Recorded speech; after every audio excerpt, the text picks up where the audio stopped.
తల్లి బాధ 24 ఏళ్ల క్రితం జరిగిన ఒక సంఘటన, సినిమాని తలపించే ఒక సంఘటన. నిజంగా ఆత్మహత్యో, హత్యో తెలీదు. రేప్ జరిగిందని తన తల్లే చెప్తున్నారు. నిజంగా జరిగిందో లేదో తెలీదు. ఎందుకంటే కమిటీలు, కోర్టులు, పోలీసులు, డాక్టర్లు అందరూ కూడా ఇన్వాల్వ్ అయినారు. అన్నిటికంటే ముఖ్యంగా అక్కడ సంబంధం లేని ఒక వ్యక్తి వచ్చి పోస్ట్ మార్టం చేశారని అంటున్నారు. ఆ సంబంధం లేని వ్యక్తి ఎందుకు వచ్చాడు? అసలు ఇలాంటివన్నీ కూడా చాలా మిస్టేక్కి సంబంధించిన విషయాలు. కరెక్ట్‌గా 24 సంవత్సరాలు అయింది ఇప్పటివరకు ఇది జరిగి. రేపు 22వ తారీఖు వస్తే కరెక్ట్‌గా 2 పుష్కరాలు పూర్తి. అందరూ 2 దశాబ్దాల క్రితం జరిగిందన్నారు కానీ 2 పుష్కరాల క్రితం జరిగిన ఘోరమైన, అందరూ దిగ్భ్రాంతి పడిన ఒక చర్య. సినిమా ఇండస్ట్రీకి సంబంధించి మొట్టమొదటి ఇలాంటి కేసు. కరెక్ట్‌గా 17 ఏళ్ల వయసులోనే తెలియకుండానే అసలు సంబంధం లేకుండా సినిమా ఇండస్ట్రీకి వచ్చి పడిన ఒక అమ్మాయి కథ. కేవలం ఇండస్ట్రీకి వచ్చిన 4 సంవత్సరాల్లో తను చాలించింది. కారణాలు ఏమైనా ఉండొచ్చు. తను చేసింది మాత్రం కేవలం 5 తెలుగు సినిమాలు, ఆ తర్వాత తమిళ సినిమాలు కొన్ని చేసి మొత్తం మీద ఒక 11 సినిమాల్లోనే తన చరిత్ర ముగిసిపోయింది. ఇప్పటి వరకు కూడా అమ్మాయి గురించి ఇంకా మాట్లాడుకుంటున్నారంటే ఎన్నో రకాల బాధలు. తల్లి కూతురు కోసం న్యాయం జరగాలని జరిగిన ఒక పోరాటానికి సంబంధించిన కథ ఇది. ఈ కేసుకు సంబంధించి మధ్యలో ఒక 4 ఏళ్ల కిందట సరోజిని గారిని కూడా కలవడం జరిగింది ఒక పత్రిక కోసం. ఆ రోజు కూడా ఆమె మాట్లాడుతూ ఈరోజు ఏం మాట్లాడారో మరే రోజు మాట్లాడిన మాటలు కూడా సేమ్ మాటలే. ఈరోజు ఆమె ఏం మాట్లాడారు? కోర్టు ఒక తీర్పు ఇచ్చినప్పుడు ఆ తీర్పుకు నేను కట్టుబడి సరే అని చెప్పేసి ఓకే అనుకుంటున్నాను. కానీ నాకు డే 1 కూడా ఇలాంటి ఒక న్యాయమే చేశారు. కానీ నేను అడిగిన న్యాయం అయితే జరగలేదు.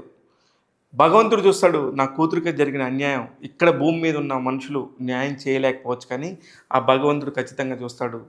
నా పాప కాళ్ళ దగ్గరికి వెళ్ళి పడతారు, వీళ్ళందరూ సర్వనాశనం అయిపోతారంటూ శపిస్తూ ఆ తల్లి పడుతున్న మనోవేదన చూసి నిజంగా గుండె భారమైంది. చాలా చాలా దారుణం. 24 సంవత్సరాలు పట్టింది ఒక కేసును ఛేదించడానికి. అప్పుడు ఇంత పెద్ద మీడియా వ్యవస్థ కానీ, ఇంత పెద్ద హడావుడి కానీ లేదు. అయినప్పటికీ కూడా అందరూ ఉలిక్కి పడిపోయిన ఒక వార్త ఏదన్నా ఉందంటే ఖచ్చితంగా ప్రత్యూష హత్య కేసు. అసలు ఆ అమ్మాయి సినిమా ఇండస్ట్రీకి ఎలా వచ్చింది, ఎక్కడ చదువుకుందంటే వాళ్ళది నేటివ్ ప్లేస్ భువనగిరి. ఆ భువనగిరి దగ్గర నుంచి ఇక్కడ ఇంటర్మీడియట్ చదువుకోవడం కోసం ఇక్కడ గౌతమి కాలేజీలో చేరేవాళ్ళు. ఇంటర్మీడియట్ చదవడం కోసం గౌతమి కాలేజీలో చేరింది. అక్కడ పరిచయమైన వ్యక్తి సిద్ధార్థ్ రెడ్డి. ఆ అమ్మాయి ఇద్దరు కూడా ఒకరికొకళ్ళు ఇష్టపడ్డారు. సంబంధం లేకుండా అమ్మాయి తెలుగు సినిమా ఇండస్ట్రీకి వచ్చింది. కె రాఘవేంద్రరావు గారు నిర్వహించిన ఒక టాలెంట్ షోలో అమ్మాయి పాల్గొని అక్కడ మిస్ స్మైలీ బెస్ట్ స్మైల్ కింద అమ్మాయిది ఎన్నిక అవ్వడంతో అప్పటి నుంచి సినిమా పరిచయాలు, సినిమా వాతావరణం అలవాటైంది. ఇమ్మీడియట్గా మోహన్ బాబు గారు చూడటం, రాయుడు గారు అనే ఒక సినిమా, రాయుడు అనే ఒక సినిమాలో కూతురు క్యారెక్టర్ చేయటం, మోహన్ బాబు గారికి కూతురుగా అమ్మాయి చాలా విపరీతమైన పేరు గడించడం, ఒక్క సినిమాతోనే అందరూ కూడా అబ్బా చాలా బాగుందని చెప్పేసి అనుకోవటం, ఇమ్మీడియట్గా సినిమా రావటం, మళ్ళీ అదే మోహన్ గారి సినిమాలో ఇంకో సినిమా చేశారు. అలాగా 2 సినిమాలు మోహన్ బాబు గారి కాంపౌండ్లోనే చేయడంతో అమ్మాయికి ఇండస్ట్రీలో కూడా చాలా ఇమ్మీడియట్గా రికగ్నిషన్ వచ్చింది. ఆ తర్వాత 3వ సినిమాగా మోహన్ బాబు గారి రాయుడు సినిమా తర్వాత ఇమ్మీడియట్గా చేసిన సినిమానే కృష్ణవంశీ గారు దర్శకత్వం వహించిన సముద్రం సినిమా. అందులో కూడా ఒక మంచి పాత్ర దక్కించుకుంది అమ్మాయి. ఇలాగ మంచి పాత్రలు చేసుకుంటూ వస్తున్న అమ్మాయికి ఇమ్మీడియట్గా నాగార్జున గారితో, సుమంత్ గారితో ఒక ముఖ్యమైన పాత్రలో నటించే అవకాశం దొరికింది. అది 4వ సినిమాకి వస్తే 5వ సినిమాగా తన తెలుగు సినిమాల్లో చివరి సినిమా లెక్కేసుకుంటే కలుసుకోవాలని, ఆ సినిమాలో హీరో ఉదయ్ కిరణ్ గారు కూడా ఈ మధ్య దాదాపు ఒక 5-6 కిందట సూసైడ్ చేసుకున్న సంగతి మనందరికీ తెలిసిందే. ఏదేమైనా ఆ సినిమాలోనే వాళ్ళిద్దరు కూడా ఒక పేరుగా నటించడం జరిగింది. అక్కడితో ఇద్దరు సూసైడ్ చేసుకున్న మనుషులు ఎవరు అంటే ఉదయ్ కిరణ్, ఇమ్మీడియట్గా ప్రత్యూష అనే ఒక పేర్లు చాలా చిన్న వయసులో చనిపోయిన ఆర్టిస్టు వీళ్ళిద్దరు. తక్కువ వయసులోనే విచిత్రంగా చాలా చాలా పెద్ద పేరు వచ్చింది ఇద్దరికి కూడాను. కానీ ఇద్దరు కూడా ఇప్పుడు మన మధ్యలో లేరు. న్యాయం, ధర్మం కోసం పోరాడుతున్నారు. ఇంకా వాళ్ళ మదర్ సరోజిని గారు. అది ఎక్కడో ఒక యాక్సిడెంట్ పరంగానో ఇంకో పరంగానో చనిపోతే వేరు, కానీ ఆమె ప్రతిదీ కూడా రూపురేఖలతో సహా చెప్తుంది. తన కూతురు ఆసుపత్రిలో ఉన్నప్పుడు వెళ్ళి డ్రెస్ చేంజ్ కోసం అని చెప్పి వెళ్ళి కొత్త డ్రెస్ అడిగితే ఇల్లు ఇచ్చినప్పుడు మాత డ్రెస్ ఇవ్వమంటే వాళ్ళు నాకు హ్యాండ్ ఓవర్ చేయలేదు. దానికి ఏంటి, ఎందుకు హ్యాండ్ ఓవర్ చేయలేదని నేను ప్రశ్నిస్తున్నాను. హాస్పిటల్ వాళ్ళు మేము కాల్ చేసామని చెప్పారట డ్రెస్ని, ఎలా చెప్తారనేది ఇట్లాంటి అనేకమైన న్యాయమైన ప్రశ్నలు అడుగుతున్నారు. బట్ వాటన్నిటికీ ఇప్పుడు మనం సుప్రీంకోర్టు దాకా వెళ్ళి వచ్చిన ఒక కేసుగా సంబంధించి ఏం మాట్లాడగలం? అంతే, ఇలాంటివన్నీ కూడా జరుగుతున్నాయి. ఆడపిల్లలు జాగ్రత్తగా ఉండండి.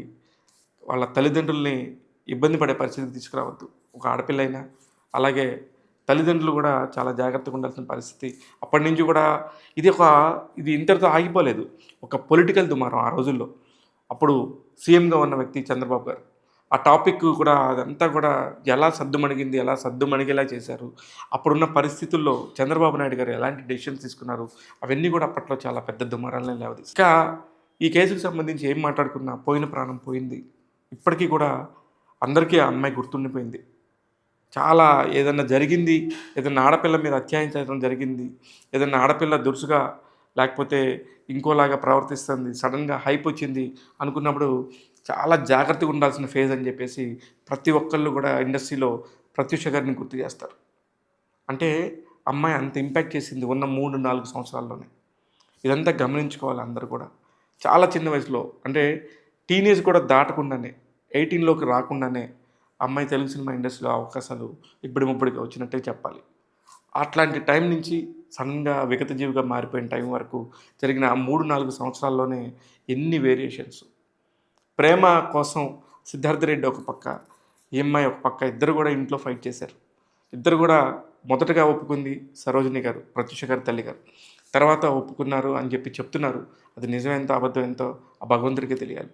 నిజంగా అమ్మాయి చనిపోయింది ఆత్మహత్య వల్ల, లేకపోతే రేప్ చేసి మర్డర్ చేశారా అనేది ఎన్ని కూడా మనం ఎన్ని మాట్లాడుకున్నా, ఇంత చేసినా నిజమైతే మాత్రం ఖచ్చితంగా ఒకటి ఉండింది.